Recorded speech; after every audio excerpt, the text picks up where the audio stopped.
গতকাল ফেসবুকে আমি একটা পোস্ট করছিলাম, ভাগ্যবতী তো সেই নারী যার জীবনসঙ্গী তার মন বোঝে, তার অভিমানের ভাষা বোঝে, এইরকম একটা।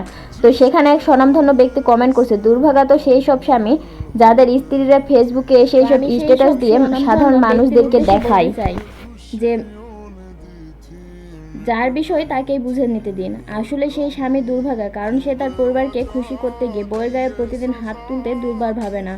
সত্যিই হতভাগা সেই স্বামী, কারণ সে লোক সমাজে এবং পরিবারের সামনে স্ত্রী পরিবারের সদস্যদের অপমান করতে দুবার ভাবে না।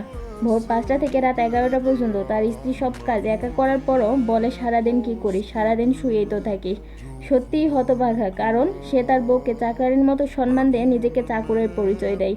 একটা মেয়ে বাপের বাড়ি থেকে ঘরের সব ফার্নিচার, সংসারে A to Z গহনা এবং প্রত্যেক সিজন এবং ঈদে কাপড় এবং সাজন আনার পরও শুনতে হয় কি আনছিস, অথচ তার আজ পর্যন্ত 50,000 টাকা মহারণা পরিশোধ করার ক্ষমতা হয় নাই।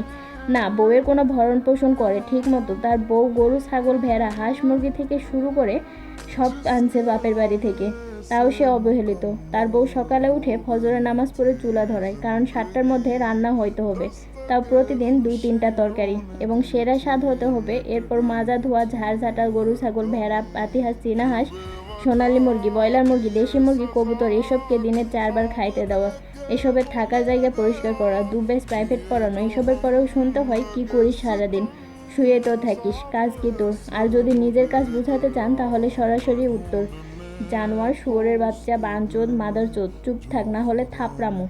এরপর আরও আছে বাগান, ধানে জমি দেখা, ধান কাটা, মানুষ ধরা, সব গুছিয়ে বাসায় ঢুকানো, বাড়ি লেপা, সব এত কিছুর পরেও আবার প্রতারণা করে বিয়ে করা হয়েছে। সে বিবাহিত হয়ে মিথ্যা বলে একটা অবিবাহিত মেয়েকে বিয়ে করা, কন্টিনিউ সেই আগের বউয়ের সাথে সম্পর্ক বজায় রাখা, পরকীয়া করা। এখন বলেন, সত্যি কি সেই স্বামী দুর্ভাগা এবং হতভাগা না? এটা একটা সংক্ষেপে উদাহরণ দিলাম। আমার মতে সেই স্বামীর সবচেয়ে বড় হতভাগা এবং দুর্ভাগা, কারণ সে তার এইরকম বউকে মূল্যায়ন করতে জানেনি, সম্মান দিতে জানে না, ভালোবাসতে জানে না। কারণ তার বউ খুবই অল্প চাহিদা সম্পন্ন একজন মেয়ে। সে 10 টাকার চানাচুর এবং 10 টাকার একটা গোলাপ ফুলেই সুখী হয়ে যায়, খুশি হয়ে যায়। কিন্তু তার তো উচ্চাকাঙ্ক্ষী মানুষ বেশি পছন্দ, যে মানে ওপেনলি রাস্তাঘাটে চলাফেরা করবে, বুকের ওড়নাটাও ঠিক থাকবে না, এরকম মেয়ে পছন্দ।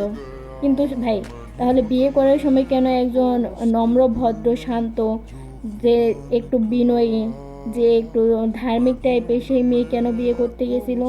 আর সে যদি বিবাহিতই, তার আগের বউয়ের প্রতি এতই ভালোবাসা ছিল, এত পীড়িত ছিল, তাহলে সে কেন দ্বিতীয়বার আর একটা বিয়ে করতে গেল, তাও মিথ্যা বলে, প্রতারণা করে। যে না, আমি আগে কোনো মেয়ের দিকে তাকানো তো দূরের কথা, কোনো মেয়ের সাথে কথাও বলিনি, তাহলে সেই জায়গায় সে আগে থেকেই বিবাহিত ছিল কেন? ভাই, এটা বড় অন্যায় না? সেই স্বামী আসলে দুর্ভাগা না? আপনি আবার কমেন্ট করে যাবেন। যে এই কমেন্টটা করছিলেন স্বনামধন্য ব্যক্তি, আপনাকে উদ্দেশ্য করেই আমার এই ভিডিওটা তৈরি করা। আপনি অবশ্যই কমেন্টে জানাই যাবেন পুরো ভিডিওটা দেখার পরে, যে সেই স্বামী দুর্ভাগা কি হতভাগা, নাকি সেই স্ত্রীটা হতভাগা, কোনটা?